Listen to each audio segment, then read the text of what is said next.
Sobre os fundos imobiliários aqui, eu já li algumas coisas falando que fundos imobiliários não podem trabalhar alavancados, né? Mas a gente vira e mexe, ouve uma notícia de que existem alguns fundos que estão trabalhando alavancados, que existem fundos que estão se alavancando para poder fazer algum tipo de negociação ali. Queria que você explicasse se pode, se não pode, e seria risco, seria oportunidade, enfim, como que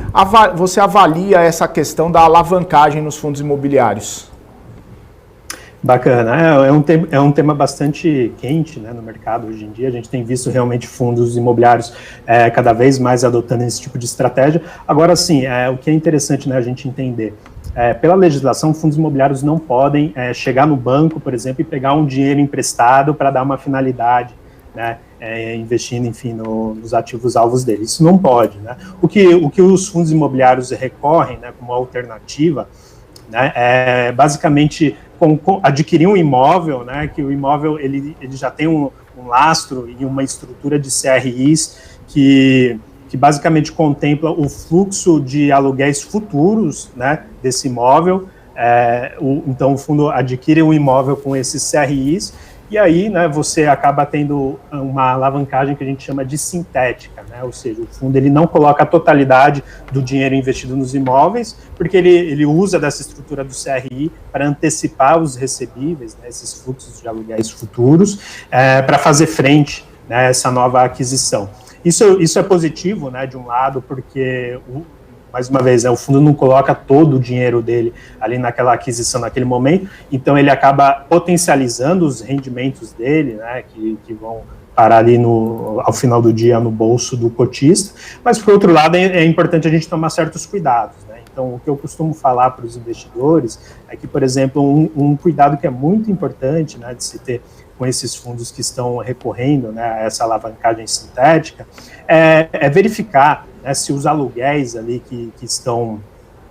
lastreando esses recebíveis futuros dos CRIs estão em pé de igualdade, né, com as condições do CRI, né, que é basicamente um título, né, que acaba contemplando esses aluguéis, né? Então, se, por exemplo, o indexador do aluguel é igual ao indexador do CRI, que o fundo vai fazer frente, se por exemplo, os prazos também, eles estão se conversando, né, fica muito difícil, por exemplo, você ter um aluguel, né, dos recebíveis, por exemplo, de 5 anos, enquanto o CRI ele tem 10 anos, né, porque aí no meio do caminho a gente vai se deparar com um momento em que o inquilino pode ou não continuar no imóvel. E aí, se não continuar, né, como que o fundo vai fazer frente a esse CRI, né, como que ele vai honrar esse compromisso? Então, adiciona incertezas, né, o mesmo caso, assim, do casamento de indexador. Por exemplo, se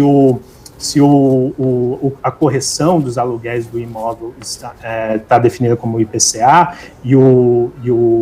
CRI está definido como IGPM, se o IGPM dispara, como a gente tem visto aí ao longo dos últimos 12 meses, e o IPCA não dispara em pé de igualdade, tem um descasamento e aí o fundo vai ter que fazer esse acerto, né? E aí vai sair do bolso do cotista, né,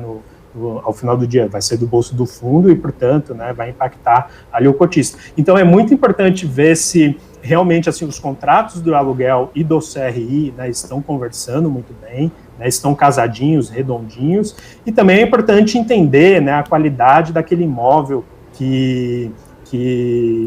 o aluguel, né, vai alimentar o CRI, né, porque se o imóvel for de boa qualidade e você tem algum imprevisto, enfim, o inquilino sai, você consegue repor, né, em pé de igualdade e continua, né, continua ali com a operação, enfim, o fundo consegue, né, manter ali em pé de igualdade. Agora, se o imóvel não é tão bom, né, e depende muito de um contrato que está em vigor agora, mas de repente o inquilino resolve sair e ele não consegue colocar um outro inquilino, né, sob as mesmas condições, isso pode trazer algum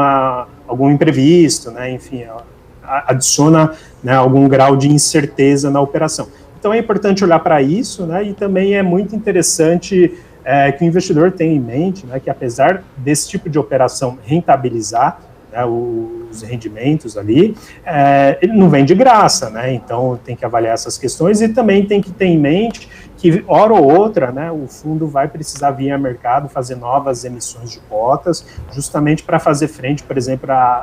as amortizações, né, dos CRIs. E aí o momento de mercado, se o momento de mercado estiver é positivo para o fundo, ele consegue fazer a emissão, né, sem grandes problemas, e aí tranquilo, né, segue o jogo. Agora, se o momento de mercado for mais desafiador, de repente o fundo é obrigado a emitir abaixo do valor patrimonial, por exemplo, como eu estava falando, né, na pergunta inicial, e aí isso pode, né, gerar alguma perda ali de valor, né, para os cotistas ao longo do tempo, né? Então tem essas questões, tá, que precisam ser levadas em conta, mas assim, eu vejo que no mercado que está cada vez mais competitivo, né, com yields cada vez mais apertados, essa estratégia, ela, embora ela tenha seus riscos, né, como eu comentei, ela, se for bem feita, né, ela é muito positiva para os cotistas, sim, porque é uma forma do fundo rentabilizar, né, aquele dinheiro no mercado cada vez mais competitivo. Então, acho que assim, não tem uma resposta nem sim, nem não, né, mas preciso tomar alguns cuidados, mas se bem estruturada, ela é positiva, sim.